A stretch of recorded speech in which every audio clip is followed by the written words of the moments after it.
পিনাকিকে গুলি করার অপরাধে এবার বাণীকে পুলিশের হাতে তুলে দিল ঈশানী। হ্যাঁ বন্ধুরা, এমনটা হতে চলেছে আজকের পর্বে। বিস্তারিত জানতে ভিডিওটিতে লাইক দিয়ে চ্যানেলটিকে সাবস্ক্রাইব করে পুরো ভিডিওটি তোমরা দেখতে থাকো। গল্পের শুরুতে আমরা দেখতে পারবো বাণী বন্দুকটা তাক করে মৌলিকে বলতে লাগলো সত্যিটা যতক্ষণ না বলবে সে ততক্ষণ কিন্তু বন্দুকটা নামাবে না। তখনই পিনাকি বলতে লাগলো, বাণী এটা হচ্ছেটা কি, হচ্ছেটা কি, আমি বলছি বন্দুকটা নামিয়ে ফেলো। বাণী কিন্তু কিছুতেই বন্দুকটা নামায় না আর বলতে লাগলো, মৌলি ম্যাডাম যতক্ষণ না আপনি সত্যিটা বলবেন ততক্ষণ কিন্তু আমি বন্দুকটা নামাবো না। মৌলি তখন বলতে লাগলো, এই বানি করছোটা কি? আমি কি সত্যি বলবো? বলো কি সত্যি বলবো?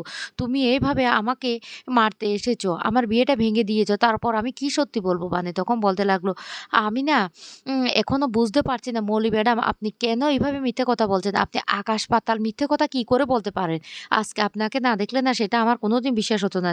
এখনো সময় আছে, সত্যিটা বলে দিন। তখন মৌলি মিথ্যে কথা বলতে লাগলো, ড্যাড ড্যাড তুমি দেখতে পাচ্ছ না আমার বিয়েটা ভেঙে দিয়েছে আর এখন নিজ হাতে আমাকে গুলি করে মেরে ফেলার চেষ্টা করছি। তুমি প্লিজ আমাকে বাঁচাও। অন্তরা তখন বলতে লাগলো, বৌদি বৌদি তুমি বন্দুকটা ফেলে দাও, বন্দুকটা ফেলে দাও, একটা সমস্যা হয়ে যাবে, আমারও ভয় করছে। বানি কিন্তু বন্দুকটা তখনও ফেলে না। ঈশানী তখন বলতে লাগলো, এ বানি কি হচ্ছে, কি হচ্ছে? এটা লোডেড গান, কখন লেগে যাবে। কিন্তু বানি তারপরও কোনো কথা শুনে না। পিনাকি তখন বলতে লাগলো, তুমি এটা খেলনা ভেবো না, এটার মধ্যে গুলি আছে, তুমি প্লিজ এটা বানি রেখে দাও। বানি কিন্তু তারপরে শুনে না। মৌলি তখন বলতে লাগলো, ড্যাড তুমি দেখতে পাচ্ছ, দেখতে পাচ্ছ তুমি ও চক্রান্ত করে কিভাবে আমাকে মেরে ফেলার প্ল্যান করেছে। ও আমাকে সহ্য করতে পারে না। ঈশানী তখন বলতে লাগলো, বানি তাহলে এতদিন পর্যন্ত মৌলি যেটা বলছে সেটাই সত্যি? তোমার মধ্যে এত হিংসা, তুমি মৌলিকে হিংসা করে শেষ পর্যন্ত গুলি করতে এসেছো? বানি তখন বলতে লাগলো, না, না মৌলি ম্যাডাম মিথ্যে কথা বলছে। মৌলি ম্যাডাম সত্যিটা বলুক।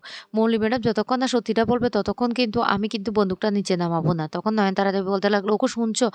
তুমি তুমি বানির হাত থেকে বন্দুকটা নিয়ে নাও। দাদু তখন বলতে লাগলো, বানি বানি লেগে যাবে, বন্দুকটা রেখে দাও। বানি আমি বলছি লেগে যাবে, কিন্তু বানি কিছুতে বন্দুকটা রাখে না। এদিকে নয়নতারা দেবী পুলিশকে ফোন করে, অন্যদিকে বানি তখন বলতে লাগলো, মৌলি ম্যাডাম, মৌলি ম্যাডাম আপনি সত্যিটা বলুন। মৌলি তখন বলতে লাগলো, কি সত্যি বলবো? তুমি তুমি এত বড় মিথ্যে নাটক করে আমার বিয়েটা ভেঙে দেওয়ার প্ল্যান করেছো। ওই মেয়েটাকে তুমি নিয়ে এসে চক্রান্ত করেছো। আর এখন বলছো আমি মিথ্যে বলছি। ও ডেড, ও ডেড, তুমি কিছু বলো না, তুমি আমাকে বাঁচাও। কিন্তু বানি কিছুতে বন্দুকটা নিচে নামায় না। তখন মৌলি বলতে লাগলো, ও বানি বানি লেগে যাবে, তারপর তোমার মেয়েটা অনাথ হয়ে যাবে, তোমাকে পুলিশ ধরে নিয়ে যাবে। তো আমি বলছি তুমি বন্দুকটা নামাও। কিন্তু বানি জেদ করে বলতে লাগলো, না আমি কিছুতে বন্দুকটা নামাতে পারবো না, আমি নামাবো না। পিনাকি তখন বলতে লাগলো, এসব হচ্ছেটা কি? অনেক সম্মান করেছি তোমাকে, অনেক সম্মান করেছি, আজকে তুমি এটা কি শুরু করে দিয়েছো? তোমার বাড়াবাড়ি না সহ্যের সীমা ছাড়িয়ে যাচ্ছে। আমি বলছি বন্দুকটা নামাও।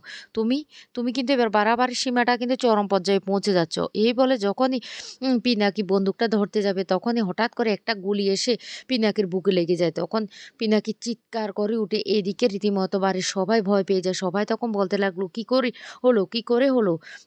তখন ঈশানী চিৎকার করে পিনাকি বলে ছুটে আসে। এদিকে মৌলিও তখন ড্যাড ড্যাড বলে চিৎকার করতে থাকে। আর সেই মুহূর্তে মাটিতে লুটিয়ে পড়ে পিনাকি এই লুটিয়ে পড়ার সাথে সাথে বানি তখন বলতে লাগলো, মেসোমশাই মেসোমশাই কি হয়ে গেল? আমি গুলি করিনি। কিন্তু কেউ কোনো কথা শুনে না।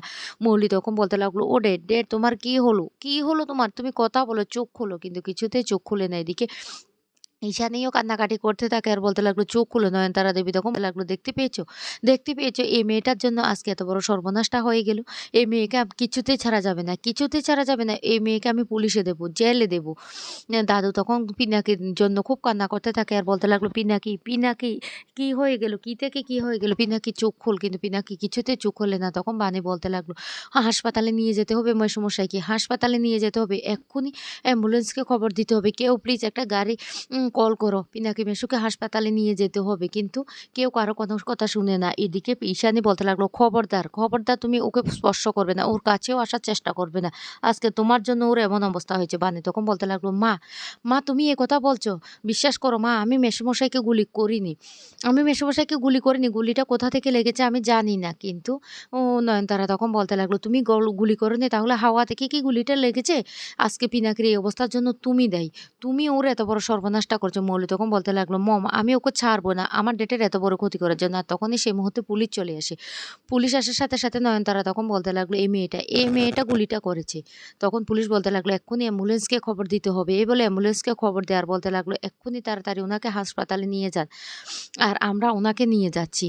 তখন বানি চিৎকার করে বলতে লাগলো, "না, আমি মেসোমশাইকে গুলি করিনি।" কিন্তু ঈশানী কোনো কথাই শুনে না। ঈশানী বলতে লাগলো, "পিনাকি, পিনাকি তোমার কিচ্ছু হবে না। তুমি ঠিক হয়ে যাবে।" এই বলে পিনাকিকে তড়িঘড়ি করে হাসপাতালে নিয়ে যাওয়ার জন্য বের করতে থাকে। অন্যদিকে বানি বারবার পুলিশকেও বলতে লাগলো, "বিশ্বাস করুন আমি গুলিটা করিনি।"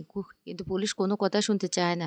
মৌলি তখন বলতে লাগলো, "অফিসার ওই মেয়েটাকে আপনি এমন শাস্তি দিন, ওই মেয়েটা যেন আর কোনোদিন জেল থেকে বেরোতে না পারে। ওই মেয়েটা আমার ড্যাডকে খুন করেছে। আমার ড্যাডকে গুলি করে মেরে ফেলেছে।"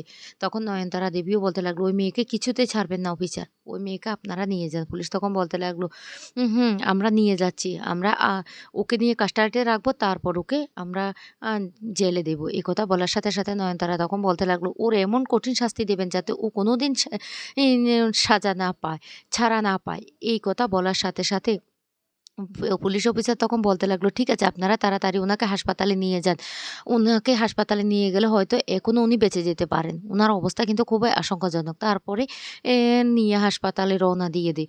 এদিকে বাণীকে পুলিশ বলতে লাগলো, "চলুন এবার আপনাকেও আমাদের সাথে যেতে হবে।" বাণী তখন বলতে লাগলো, "আমি যাবো। আমি আপনাদেরকে বলছি আমি যাবো। কিন্তু একবার আমাকে পিনাকি মেসোমশাইয়ের সাথে দেখা করতে দিন।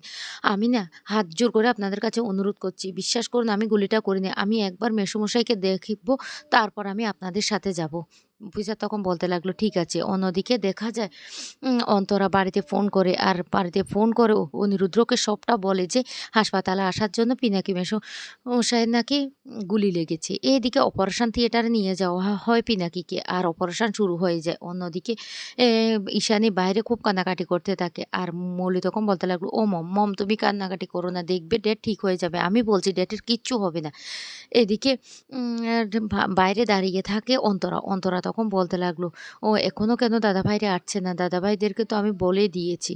এদিকে ঈশানী বলতে লাগলো, "আমার এত বড় সর্বনাশটা করতে পারলো বানি? কি করে পারলো?" অনিরুদ্ধ তখন অন্তরাকে ফোন করে বলতে লাগলো, "কি ভাবে গুলিটা লেগেছে?" অন্তরা তখন বলতে লাগলো, "ও বৌদিরই হাতে বন্দুকটা ছিল।" সমস্ত ঘটনাটা খুলে বলার সাথে, সাথে অনিরুদ্ধ চমকে যাওয়ার বলতে লাগলো, "কি বানিকে পুলিশ অ্যারেস্ট করেছে?" তখন বলতে লাগলো, "হ্যাঁ, ওরা কাস্টাডিতে নিয়ে যাবে।" আর সব কথা শুনে ফেলে তখন বানির মেয়ে তানিয়া তখন বলতে লাগলো, "মামামের কি হয়েছে? মামামকে কেন পুলিশ নিয়ে যাবে? আমিও বাবা তোমার সাথে যাবো। আমিও তোমার সাথে যাবো।" তখন অনিরুদ্ধ বলতে লাগলো, "না, না মাম্মাম তুমি বাড়িতে থেকো। আমি তোমার মাকে নিয়ে আসবো।" আর তখন সেই কথাটা বিদ্যুতের মা আর অনিরুদ্ধর মা শুনে ফেলে, আর ওরা বলতে লাগলো, "আমরাও যাবো।" এই বলে ওরা সবাই হাসপাতালে ছুটে যায়। এদিকে বানি যখন হাসপাতালে যায় তখন অন সেটা দেখে ঈশানী আরো রেগে যায়। ঈশানী তখন বলতে লাগলো, "না, না আমি ওকে কিছুতেই ছাড়বো না। ও আমার অনেক বড় ক্ষতি করে ফেলেছে।" বানি তখন বলতে লাগলো, "ও দাদু তুমি বিশ্বাস করো আমি গুলিটা করিনি। মা তুমি বিশ্বাস করো।" মৌলি তখন বলতে লাগলো, "খবরদার তুমি আমার মাকে মা বলে ডাকবে না। তোমার এত বড় সাহস?" তখনই ঈশানী এসে বানির গালে ঠাস করে চড় মেরে বলতে লাগলো, "অফিসার উনাকে নিয়ে যান। ওকে নিয়ে যান। ওকে আমি দেখতেও চাই না। বিশ্বাস করুন ও গুলিটা করেছে।" তখন বানির পায়ে ধরে কান্নাকাটি করতে থাকে আর বলতে লাগলো, "মা আমি গুলিটি করিনি।" আর সেই মুহূর্তে অনিরুদ্ধরা সেখানে চলে আসে। এদিকে অফিসার বলতে লাগলো, "হ্যাঁ, আমরাও ওকে নিয়ে যাব। চলুন আপনি।" তখন ঈশানী খুব কান্নাকাটি করতে থাকে। এদিকে ডাক্তার এসে বলতে লাগলো, "পিনাকি নাকি আর নেই।" যা শুনে ঈশানী অজ্ঞান হয়ে পড়ে যায় আর বলতে লাগলো, "না এ হতে পারে না, এ হতে পারে না।" মলি তখন বলতে লাগলো, "ও মা, ও মম তোমার কি হইল? কি হলো? তুমি এমন করছো কেন?" তো বন্ধুরা কেমন লাগলো আজকের পর্বটি?